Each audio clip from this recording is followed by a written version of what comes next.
Let's start with today the performance audit. Performance audit में charges है meaning elements of performance audit, factors we consider in planning and performance and planning for performance audit. Now we will start with the same. So first meaning, इसका meaning क्या है? Meaning objective and systematic examination of evidence for the purpose of providing an independent assessment of performance of government organization, program, activity or function in order to provide information to improve public accountability and to improve public accountability and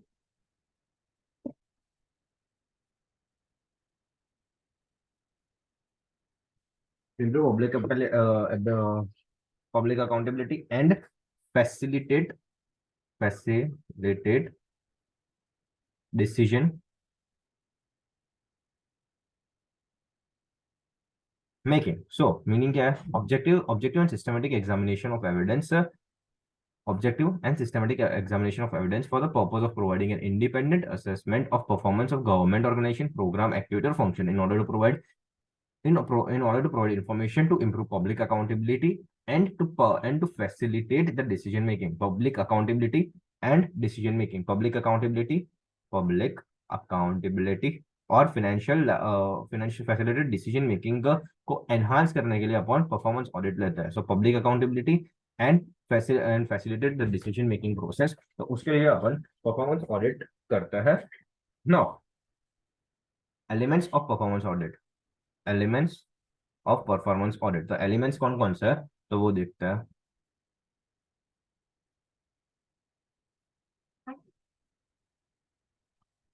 so elements of performance audit में पहला economic, तो minimize the cost and it gives minimisation of cost है. Economy में क्या देखते हैं? Minimizing the cost of resources use for activity. और इसमें अपन क्या करते हैं? Opinion for the resources, opinion बनाते हैं for the resources that are economically, so that resources are economically used in due time, quantity and quality is made at the best price. So evaluating economic policies implies forming an opinion whether resources have been used economically. Resources have been used economically in due and acquired in due time, acquired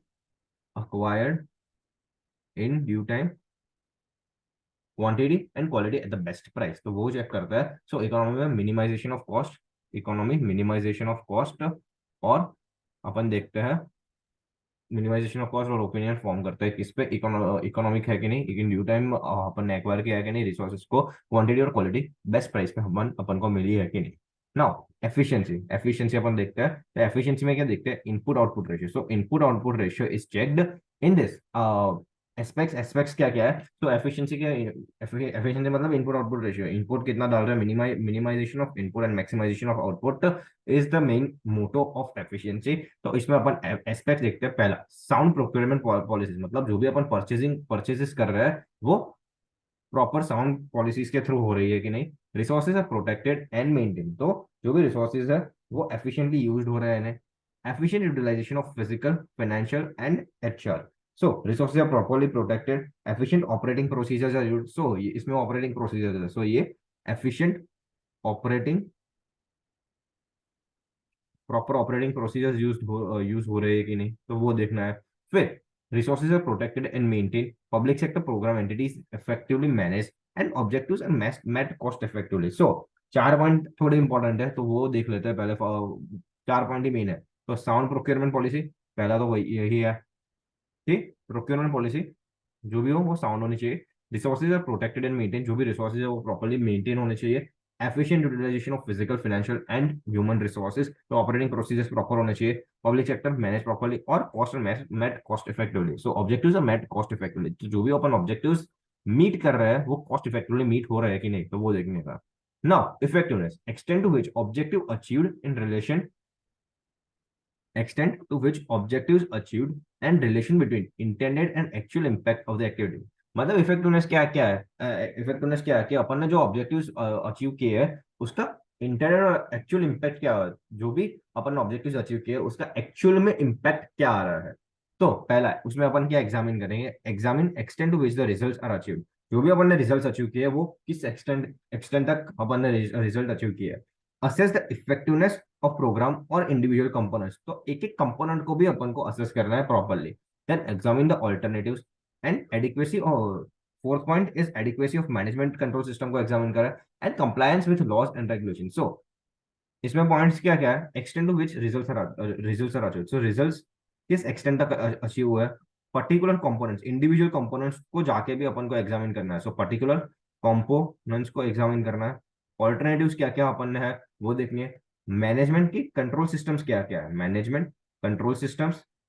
फिर compliance with laws and regulations, तो जो भी laws and regulations है, laws and regulations, तो उसको examine अपन को करना है। So extent desired level of results of achieve हुआ कि नहीं, assess the effectiveness of components, alternatives को चेक करो, determine whether management has considered alternatives for carrying out carry out the program, assess the adequacy of the management control system and ensure the compliance with laws and regulations। चलो, तो ये हो गया अपना elements of performance audit.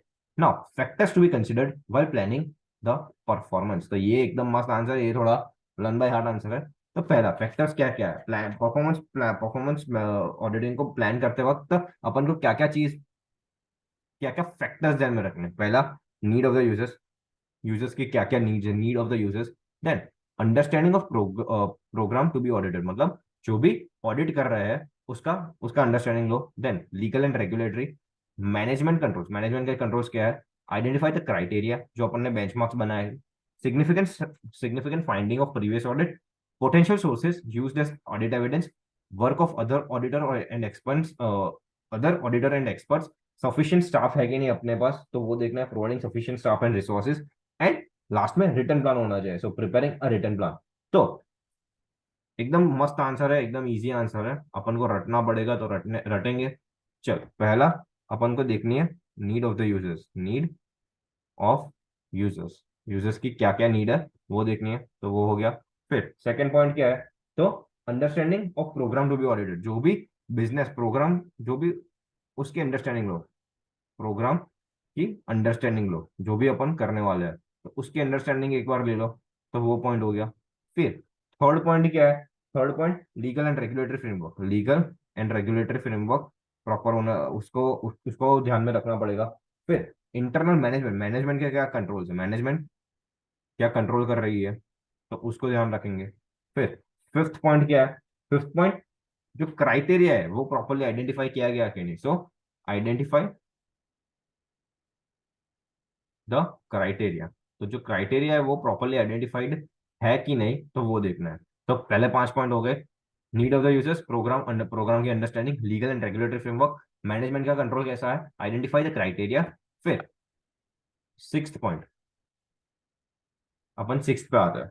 Six point क्या है, significant जो previous auditor की है, प्रीवियस ऑडिट के सिग्निफिकेंट फाइंडिंग्स जो भी है वो अपन को ध्यान में रखेंगे ना, रखना है वाइल डिटरमाइनिंग परफॉर्मेंस ऑडिट। फिर फिर पॉइंट है potential sources of audit evidence, जो भी ऑडिट एविडेंस अपन भेजे करेंगे, ऑडिट एविडेंस जो लेके आएंगे उसका सोर्सेज क्या है, सो पोटेंशियल ऑडिट एविडेंस के पोटेंशियल सोर्सेज क्या क्या है, वो आ गया। फिर ए, अदर ऑडिटर और एक्सपर्ट का जो भी ओपिनियन है, अदर ऑडिटर और एक्सपर्ट का अगर हेल्प चाहिए तो वो ले लो। नाइन्थ, सफिशिएंट स्टाफ है कि नहीं, सफिशिएंट स्टाफ है कि नहीं। और टेंथ, रिटर्न प्लान बना लो। तो बस इतना पॉइंट है, रटने का है, कुछ है नहीं उतना था, पर रट लेते हैं तो थोड़ा इजी हो जाएगा। So need of the users, understanding of program to be audited, legal and regulatory framework, management controls, identify the criteria, significant findings of previous audit, potential sources used as audit evidence, work of other auditor and experts, ninth sufficient staff है कि नहीं, and tenth written plan, that's it।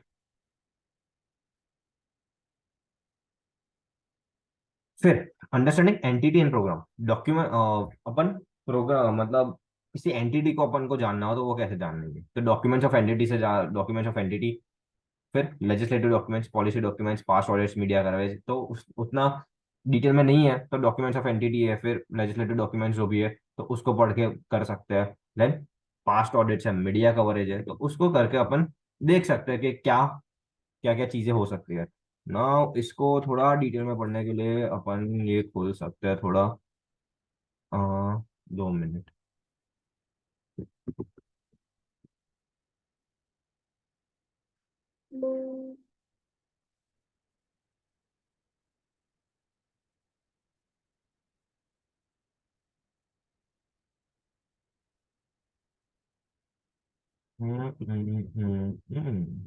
हाँ, तो document of the entity में क्या क्या है?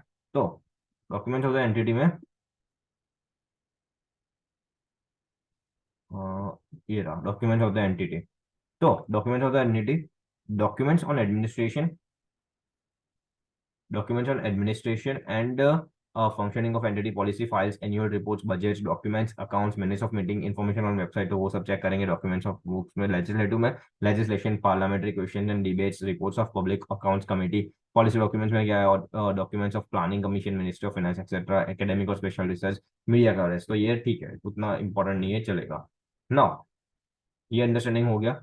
फिर defining the audit, audit objective को हम अपन डिसाइड कैसे करेंगे? बेसिक ऑडिट क्वेश्चंस पूछेंगे, questions about performance and concise manner में होगा audit objective. No scope of audit, nature, timing and extent of audit. Questions में क्या क्या होगा? What, who, where and which, तो वो क्वेश्चन होगा स्कोप ऑफ ऑडिट। ना डिटरमाइनिंग द ऑडिट क्राइटेरिया, ये थोड़ा इंपॉर्टेंट है। तो पहले अपन मीनिंग पढ़ लेते हैं, फिर सोर्सेस पे जाएंगे। मीनिंग क्या है? Criteria, criteria standard, criteria is equal to standard. जो भी अपन बेंचमार्क्स बनाते हैं वही क्राइटेरिया होता है। तो उसके कैरेक्टरिस्टिक्स क्या है? रीजनेबल होना चाहिए, रेलेवेंट होना चाहिए और अटेनेबल होना चाहिए। रीजनेबल जो माप का हो, रेलेवेंट जो उस सिचुएशन में रेलेवेंट हो, और अटेनेबल मतलब अचीव कर सके, ऐसा होना चाहिए ना। सोर्सेज, ये थोड़ा इंपॉर्टेंट आंसर है, सोर्सेज। तो सोर्सेज कैसा है ऑडिट क्राइटेरिया के? Sources, procedure, manuals of the entity, मतलब जो पॉलिसीज बनाते हैं उसमें अगर क्राइटेरिया क्या क्या होगा वो लिखा हुआ होगा, तो फिर वो प्रोसीजर मैन्यूल्स हो जाएगी। Policy, standards, directives and guidelines, तो वो सेकंड पॉइंट भी वही है। पहला procedure manuals of entity, second policies, guidelines, standards, directives और वो सब है।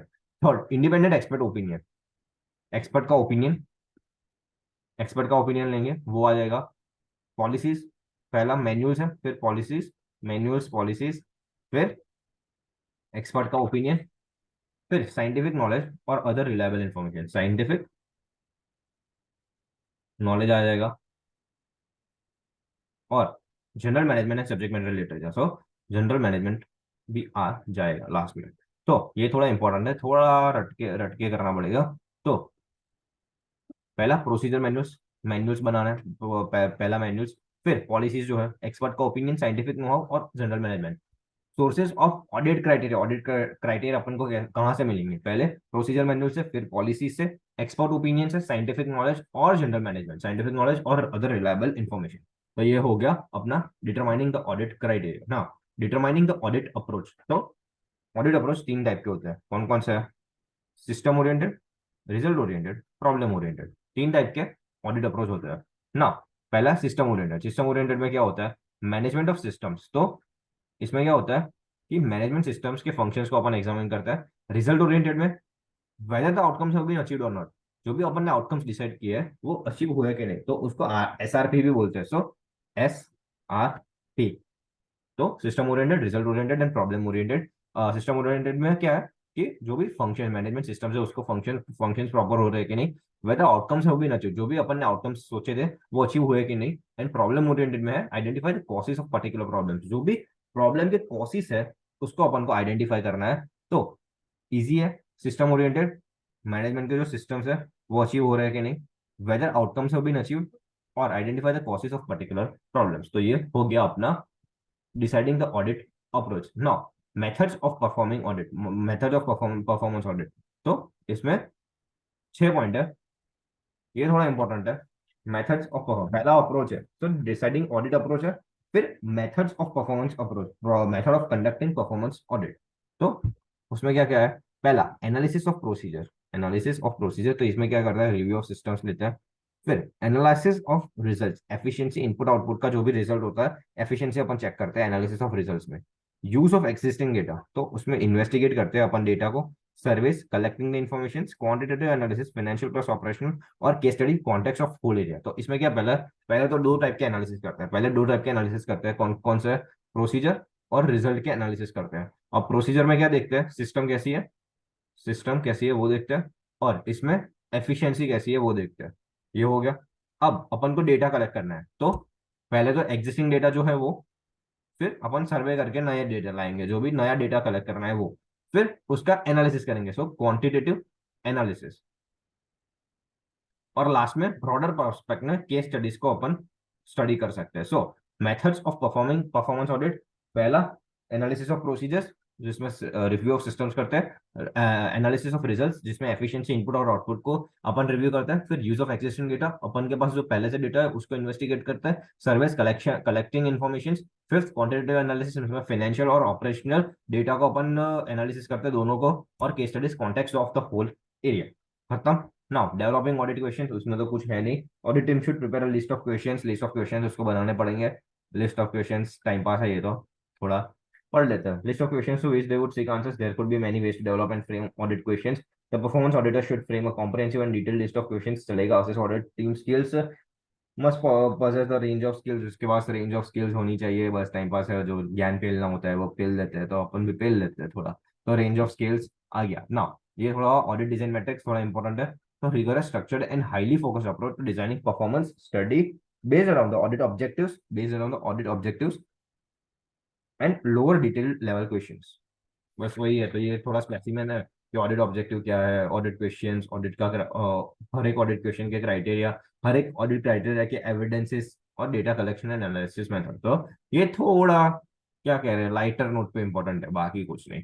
एस्टैब्लिश टाइम टेबल, तो अपन किस टाइम पे क्या करेंगे तो उसका टाइम टेबल बना दो। और इंटीमेशन ऑफ ऑडिट, ऐसे ही नहीं चले जाने का भाई, उसको पहले बताने का कि भाई अपन ऑडिट करने आ रहे हैं, तो पहले से वो थोड़ा सतर्क रहे, वो बुक्स ऑफ अकाउंट्स और वो सब तैयार रखे। तो बस यही पॉइंट्स है।